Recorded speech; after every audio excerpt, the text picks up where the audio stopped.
Labrīt! Šodien ir 22. septembris, un es sāku savu raidījumu pateicība, mīlestība. Un šodienas tēma ir bezgalīgā dzīsla. Kā novērguši zeltreči, savilkuši ciešāk siksnu pēc pēdējā kumosa, mēs beidzot atradām zelta dzīslu. Prieks par atbrīvošanos no bezgalīgās neapmierinātības nezināja robežas. Tēvs sajūta, ka viņš ir atradis kaut ko labāku par zeltu. Kādu laiku viņš varbūt centīsies šo jauno bagātību paturēt pie sevis. Viņš vēl nesaprot, ka ir tikai nedaudz aizskāris sākumu bezgalīgajai dzīslai, no kuras varēs saņemt dividendes tikai tad, ja izmanto šo raktuvi līdz mūža galam un pastāvēs uz visa iegūtā nodošanu tālāk. Tālūk, bezgalīgā dzīsla. Kā es jūtos? Agri pamodos, noraizējies, tāds vienaldzīgs, mazliet mierīgs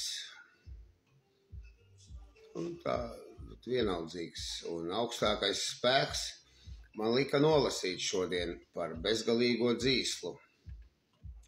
Lai saprastu, ko es runāju raidījumā. Bezgalīgā dzīsla. Tā man ir ar to bezgalīgo dzīslu. Un ko lai es tur parunāju?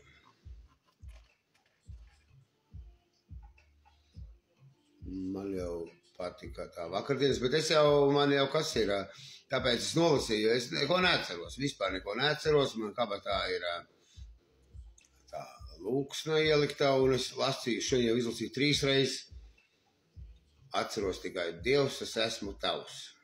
Bet arī jau labi, nepagāja ne nedēļa, es jau zinu 3 vārdus. Un brīnums, kā es to esmu lūksni iemācījies, to es jau noskaitīju vairākas reizes. Jo varbūt tā pirmā rindiņa ir ļoti svarīga. Dievs, dod man dvēseles mieru. Un zini, es viņam lūdzu, un varbūt iedos bezgalīgo dzīslu. Un es šodien tā padomāju, par, piemēram, zeltu, kāpēc tu raksta? Tāpēc, ka, zini, azarts ir, un es padomāju arī, kad es esmu spēlmanis, riktīgs spēlmanis, un es spēlējos ar likteņiem, es rotaļājos, bet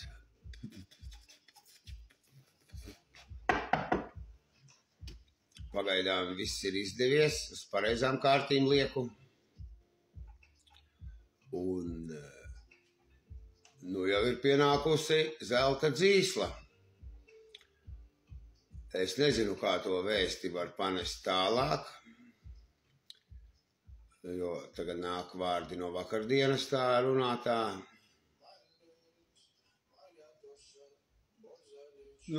Tur tā nevar. Piemēram, ja pasaka, kad ir pilns pagrabs ar naudu vai tur atrodas zelts, tad sekotāji atradīsies, jo varbūt skolās to jau samāca no bērndārza laika jau, kad zelts tas ir kaut kas vērtīgs, Ferrari, Lamborghini, ja tev būs, tad tu tur būsi vai 2 stāvu dzīvoklis, bet es vēl vakar padomāju, man iedot 2 stāvu dzīvokli, Lamborghini, Ferrari, traktoru. Viņus taču jāuztur ir. Pa dzīvokli jāmaksā kaut vai tie apsaimniekošanas maksas, benzīni, degvielas, visi tas riepas, cik maksā. Es nepavilktu, un es izpārdotu un paliktu pie sasistas silas. Man varētu viss teikt, tev taču tur bija, pasties bija. Un šis gadījums ir bezgalīgā dzīsla, ka gandrīz šito var kapā paņemt līdz īstenībā. šito dzīslu, pa ko te gāja runa. Un interese vispār izveidojas tāda laba man tai dzīslai, jo es esmu ļoti apmierināts ar šo dzīslu, ar šo bezgalīgo dzīslu, jo es jau pagaidām eju vēl tik uz revolucionāru sapulcēm, tur dažādām, vēl taču ir priekšā Bībele, jaunā derība, vecā derība, visādas budas, hinduisti, kas tik tur nav. Un es domāju, ka tā ir tā bezgalīgā dzīsla, jo kaut kas tajā paurītī man notiek. Interesanti ir tas pats, kas azartspēles rakt, azarts, rodas kaut kāds azarts un pateicība, mīlestība. Es taču pats no sevis pamostos, filmēju raidījumu, palasu grāmatiņu un braucu ar velosipēdu. Un visas manas pagaidām lūkšanas ir uzklausītas. Man ir zem 90 kilogrami, bet es jau azartisks, gribu mazāk. Bet tad es padomāju, galīgi ģinderis arī būs slikti. Bet, pateicoties, tas ir velosipēdam noteikti. Jo es ēdu konfekts ļoti daudz, un vakar bija kūciņas ļoti garšīgas. Daudz apēdu, kauns pat ēst tik daudz. Un konfekts ēdu, man Dievs dod konfektus par brīvu.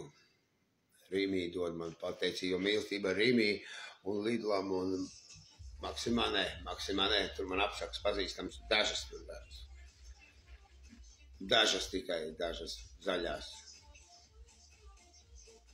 Tur dažas, jo, kāpēc, ja ir bezgalīgā dzīsla, ir atrastā, kur nekas par to nav, kāpēc neņemt.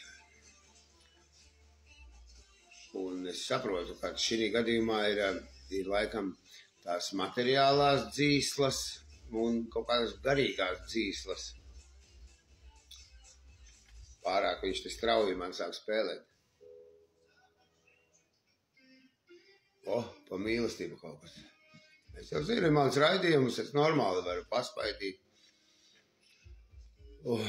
Es, ja gribu, varu filmēt visu dienu, varu nefilmēt, man būtu pateicība, mīlestība. Disciplīna nav traka manai bezgalīgajai dzīslai. Pret manim ļoti labi izturās. Un turpināšu tādu pašu bezgalīgās dzīslas sākumu. Man vēl jāiet rakstīt ir notikumi, bet pulkstenis ir 04:31. Laiks man pietiks. Es vēl paspēšu atsūcējumu vadu pievienot, es domāju. Kompjuteri nonesu ļoti lēnām, man līdz 7 tas ir. Vēl 2,5 stundas. Un zinu, kas forši tā, ka no tā rīta visi guļ, zinu, tā bez steigas pilnīgi zinu. Un tad viņi visi aizbrauc prom. Tad es arī esmu brīvs esmu. Neviena nav, var gulēt. Redzēs, kā šodien ar to mācekli būs. Jo forši, zina, atbrauc no revolucionāru sapulces ap 10, tur 11. Vēl zvans ir 10. ir zvans. Līdz 10:30 brīvs. Un tad es domāju, zin, tāds darbs arī labs būtu. Tagad ziema nāk, man ir sniega pūtēji. Jo Latvijā jau tas sniegs var būt. Man patīk, man šitā no rīta pūst sniegu patīk. Pūt to sniegu, viņš tā zina. Forši patīk pūst sniegu. Bet, darba specifika, ja es domāju. Patīk pūst sniegu man. Patīk. Pūt to sniegu, cigareti zobos. Un viņš tā mazliet virsū iet, man patīk. Ar lāpstu nepatīk, ar to pūtēju patīk. Ir kur pūst. Tā šodien ir bezgalīgā dzīsla, raidījums tāds pa bezgalīgo dzīslu. Tāda tā dzīsla ir, jāskatās, kā tā dzīsla tur ies uz priekšu, kādi tur akmeņi būs, kas tur nebūs, jāskatās.